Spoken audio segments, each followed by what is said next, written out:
High everyone, this is option buyer. আজকের বিষয় demand and supply zone. এই আজকের বিষয় demand and supply zone. Stock মার্কেটের সবথেকে ইম্পর্টেন্ট চ্যাপ্টার হলো ডিমান্ড অ্যান্ড সাপ্লাই জোন। এই ডিমান্ড অ্যান্ড সাপ্লাই জোন আপনারা যদি ঠিকমতো আইডেন্টিফাই করতে পারেন, তাহলেই স্টক মার্কেটের সব থেকে ইম্পর্টেন্ট চ্যাপ্টার আপনি জেনে যাবেন। আর এই demand and supply zone stock মার্কেটে আপনাকে কাজ করতে গেলে এটাকে ভালো করে শিখতেই হবে। সব থেকে বড় ইম্পর্টেন্ট চ্যাপ্টারই হলো ডিমান্ড অ্যান্ড সাপ্লাই জোন। তো আপনারা যদি demand and supply zone identify করতে পারেন, তাহলেই স্টক মার্কেট সম্বন্ধে অনেকটা এগিয়ে চলবেন। কারণ এটা আপনাকে শিখতেই হবে, যে কোনো উপায় আপনাকে demand and supply zone identify করার জন্য শিখতেই হবে। ধরুন কোনো এক স্টকের দাম হচ্ছে 500 টাকা, এই স্টকটার দাম হচ্ছে 500 টাকা। এবার এইখানে 500 টাকা থেকে বায়ার আস্তে আস্তে তো ইন্টারেস্ট হবে, তবেই তো স্টকটার দামটা বাড়বে। তো এই 500 টাকা থেকে শুরু করে আস্তে আস্তে আস্তে আস্তে আস্তে আস্তে আস্তে আস্তে আস্তে করে ওপরের দিকে এই পর্যন্ত গেল। ধরেন এইটা নর্মালি যদি ধরেন এইটার দাম হচ্ছে এইখানে 600 টাকা। এই 600 টাকা আসার পরে এই যে যারা 500 টাকায় বাই করেছে, এরা মনে করলো কি যে আর হয়তো এই স্টকটা বাড়বে না, আমি এখানে প্রফিট বুক করব।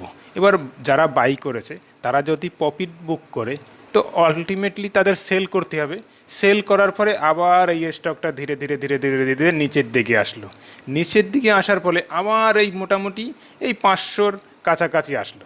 500-র কাছাকাছি আসার পরে তখন এরা আবার মনে করছে যে না, এই 500 টাকা থেকে বাইং চালু হয়েছিল, তো এখন আমি আবার এই স্টকটাকে বাইং করি।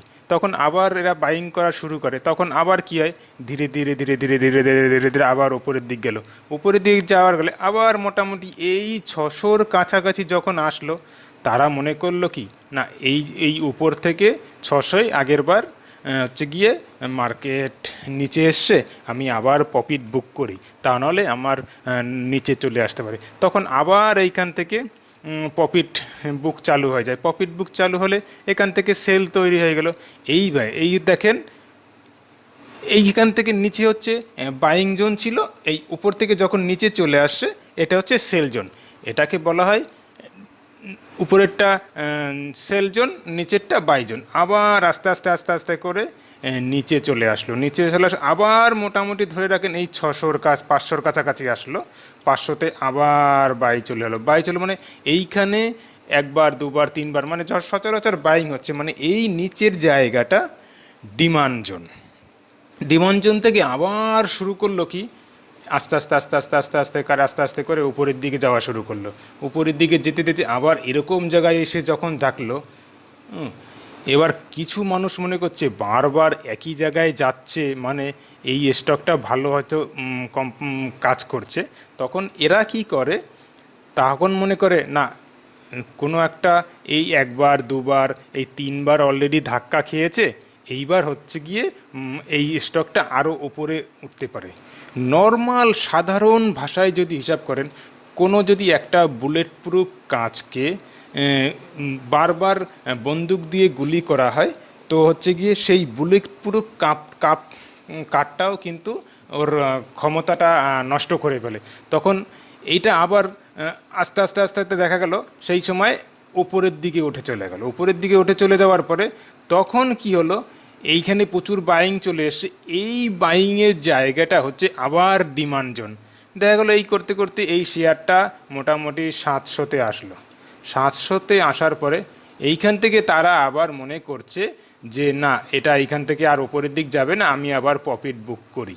প্রফিট বুক করতে করতে করতে করতে আবার এই নিচের এই মোটামুটি যে এই জায়গায় বারবার সেল হচ্ছিল, সেল হওয়ার পরে এইখান থেকে উপরে চলে এসে তো এইখানে একবার দুবার তিনবার এইখানে মনে হয় আবার বাইং চালু হতে পারে, তখন ওই ইনভেস্টাররা কী করে, আবার এইখান থেকে বাইং শুরু করলো। বাইং শুরু করার পর থেকে এই আস্তে আস্তে আস্তে আস্তে আস্তে আস্তে আবার ওপরের দিকে যাচ্ছে। এইবার হচ্ছে গিয়ে তখন এইটা হচ্ছে গিয়ে ডিমান্ড জোন, এই উপরেরটা হয়ে গেল সাপ্লাই জোন। তবে আমরা কটা ডিমান্ড জোন পেলাম, এই 500 থেকে উপরে চলে গেল এই একটা ডিমান্ড জোন, তারপর এইখান থেকে যখন নিচে চলে আসলো এই একটা সাপ্লাই জোন, আবার এই এই এই একটা সাপ্লাই জোন, এইখান থেকে মার্কেট উপরে চলে গেল, ভেদ করে চলে গেল, যখন আবার এইখানে নিচে আসলো 600-র কাছাকাছি, তখন এইটা আবার ডিমান্ড জোন হয়ে গেল। তো এইভাবেই স্টকগুলো কাজ করে।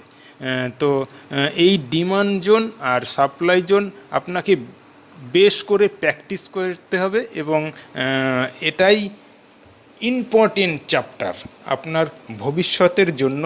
এই demand zone and supply zone বের করাটাই ইম্পর্টেন্ট।